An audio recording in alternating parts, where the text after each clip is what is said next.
Hello everybody, welcome back to 40 Days with Dietrich. I hope that you've been enjoying our journey together. I know that I have. We are quickly approaching the end of our time, but we have a couple more days left, and so I look forward to these days ahead. Our passage today is taken from Letters and Papers from Prison.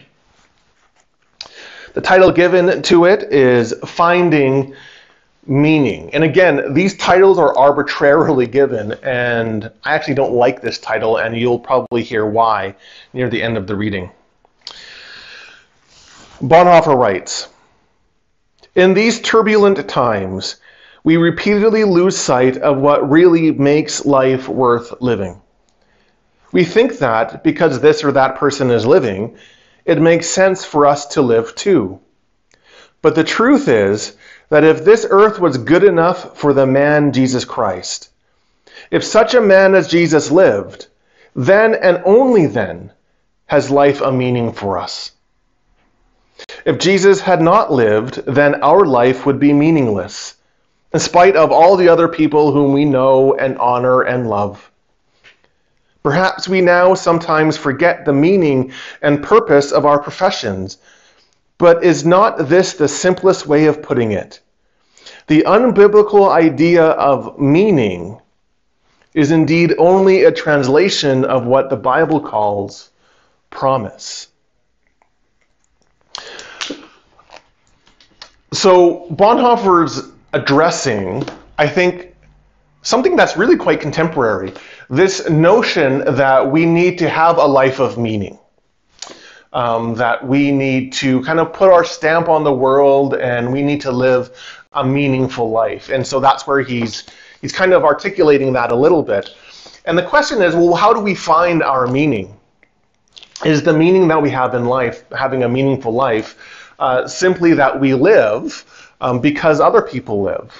Or is it found in the people that we know and honor and love, or in the contemporary world, we often twist that around, the people who know and love and honor us?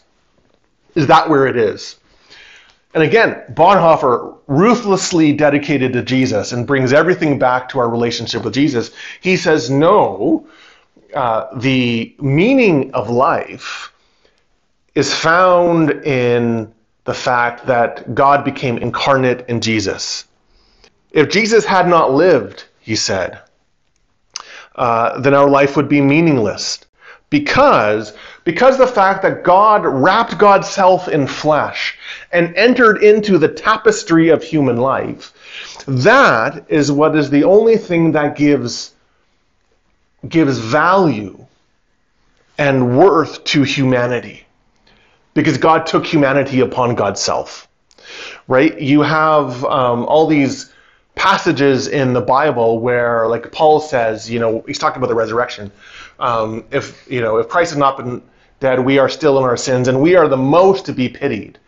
All right. If there is no meaning beyond just our human relationships, which are here today and gone tomorrow, then we are most to be pitied.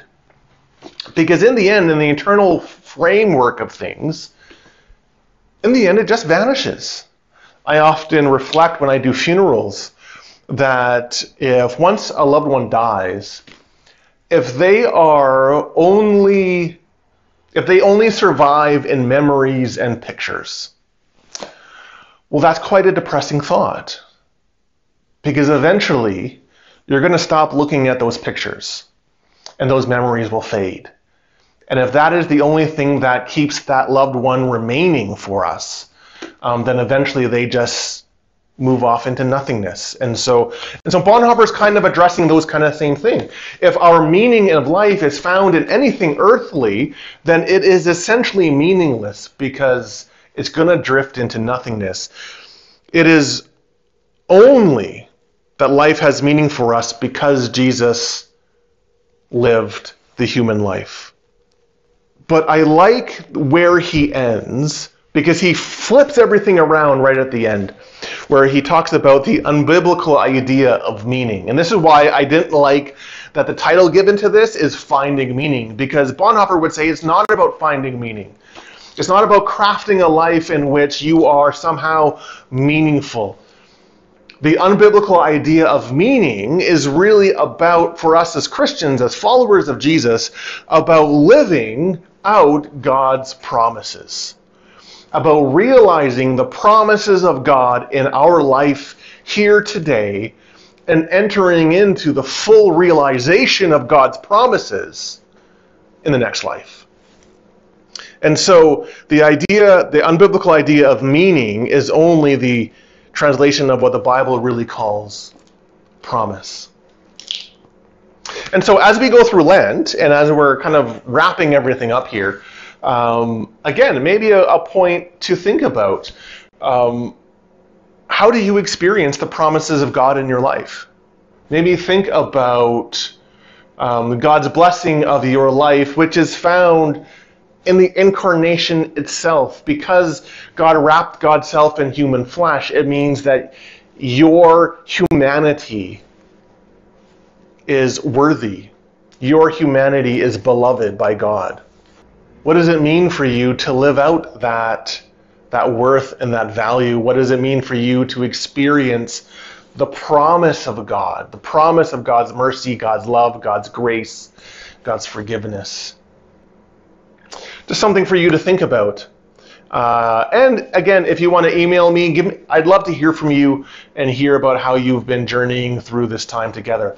God bless you as you journey through the last couple days of the season of Lent, and I look forward to seeing you tomorrow.